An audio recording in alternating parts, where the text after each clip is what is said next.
Bonjour à tous et à toutes, je vous retrouve pour une nouvelle capsule vidéo en rapport avec la playlist La force des acides et des bases.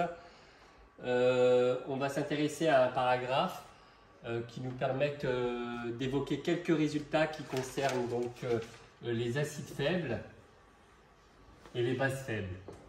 Alors parmi les résultats qu'on va évoquer, il y en a certains il y a certains résultats qu'on a déjà rencontrés lors du chapitre 1. Vous pouvez consulter la playlist correspondante. Alors, que peut-on dire de remarquable concernant les acides faibles? Alors, tout d'abord, le premier résultat à retenir, qui est très important, ça concerne la manière dont réagit un acide faible avec l'eau. D'accord? Il faut savoir que la transformation chimique d'un acide faible avec l'eau n'est pas totale. Il s'agit d'une transformation chimique limitée, donc non totale, et qui donnera lieu donc à un taux d'avancement final, hein, du coup, étant donné que la transformation chimique d'un acide faible avec l'eau n'est pas totale, cela signifiera que le taux d'avancement final, taux, sera plus petit que 1. Donc on peut compléter la flèche pour indiquer, plutôt la double flèche, hein, justement, si on considère que si AH est un acide faible, donc cet acide faible, lorsqu'il réagira avec l'eau, donnera lieu à l'état final à un état d'équilibre, donc état final caractérisé par un état d'équilibre qui, je le rappelle, sera caractérisé par la présence des quatre espèces chimiques, hein, donc de l'ensemble des espèces chimiques. Autre caractérisation très très importante que nous rencontrerons dans un exercice qui suivra, autre caractérisation très importante d'un acide faible, et d'ailleurs ce serait une manière pour nous de reconnaître un acide faible. Alors si on nous donne une solution aqueuse, d'accord, si on nous donne une solution aqueuse d'acide, avec une concentration en acide apporté qui vaut grand C, d'accord. Donc admettons, on nous propose une concentration, une solution d'acide dont la concentration en soluté apporté vaut grand C. Et bien si dans cette solution, la concentration en ion oxonium H3O+, à l'équilibre est plus petite que la concentration molaire en acide apporté, alors ça voudra dire qu'on a affaire à un acide faible. Alors, avant de compléter la caractérisation des bases faibles, exploitons justement les informations que l'on vient d'évoquer pour les acides faibles à travers un exercice.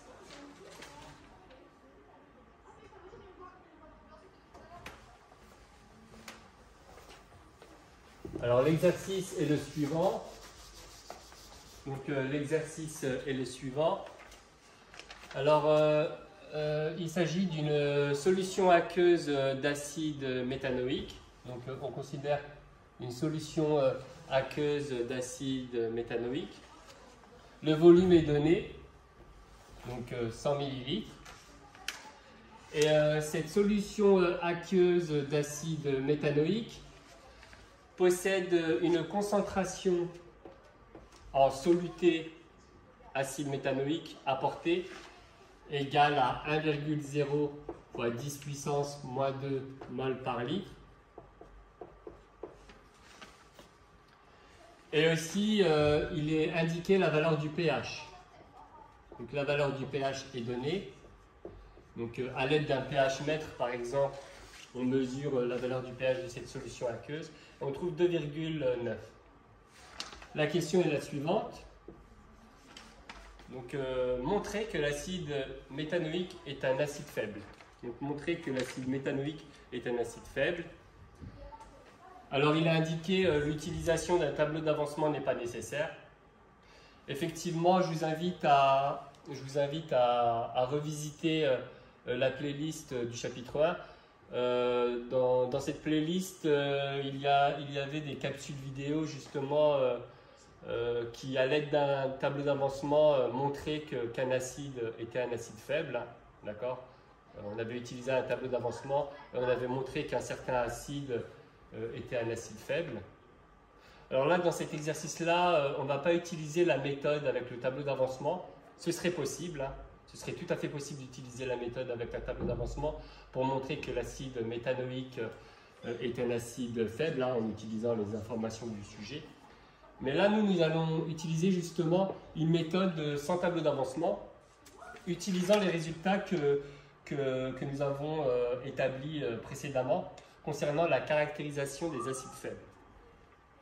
Alors, comment faire pour montrer cela? Donc, l'idée, ça serait de montrer, il va falloir montrer que la concentration en ion H3O+, à l'état final, donc à l'équilibre, il va falloir montrer que cette concentration en ion oxonium, donc la concentration en ion oxonium H3O+, contenue dans la solution, il va falloir montrer que cette concentration molaire en ion oxonium, elle est plus petite que la concentration C en soluté acide méthanoïque apporté. D'accord? Alors il s'agira juste, donc la valeur de la concentration molaire en soluté apporté, donc le soluté c'est l'acide méthanoïque, la valeur est donnée dans le sujet. Donc 1,0 fois 10 puissance moins 2 mol par litre. Il ne reste donc plus qu'à calculer la quantité d'ion oxonium H3O+ contenu dans la solution. Bien évidemment, ce ne sera pas une tâche très compliquée, étant donné qu'on connaît la valeur du pH et que, on l'a déjà répété dans d'autres capsules vidéo, avoir une information sur le pH est équivalent à avoir une information sur la concentration molaire en ion oxonium H3O+, à travers la formule suivante. Donc, il existe une formule qui permet de calculer la concentration molaire en ion oxonium H3O+, à partir du pH. Alors, la concentration molaire standard, 1,0 mol par litre, donc multiplié par 10 puissance moins 2,9. Alors, après calcul, donc après ce calcul concernant la concentration molaire en ion oxonium, on trouve 1,3 fois 10 puissance moins 3 mol par litre.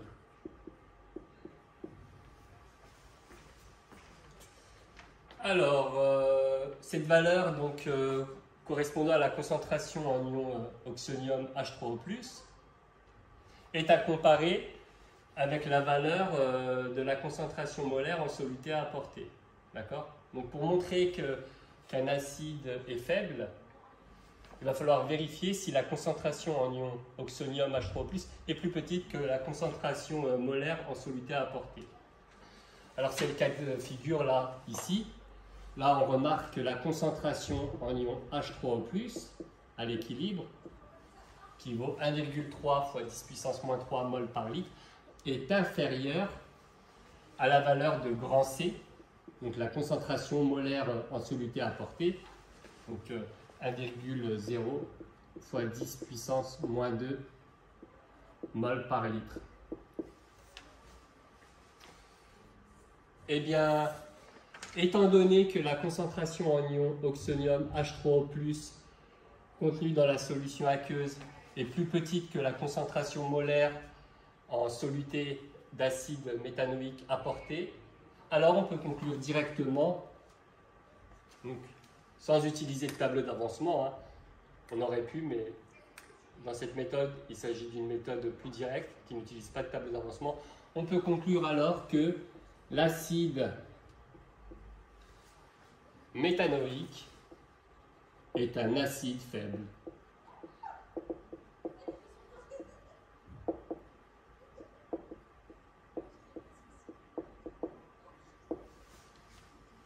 Alors je vais m'arrêter ici pour cette capsule vidéo, hein, qui a permis donc,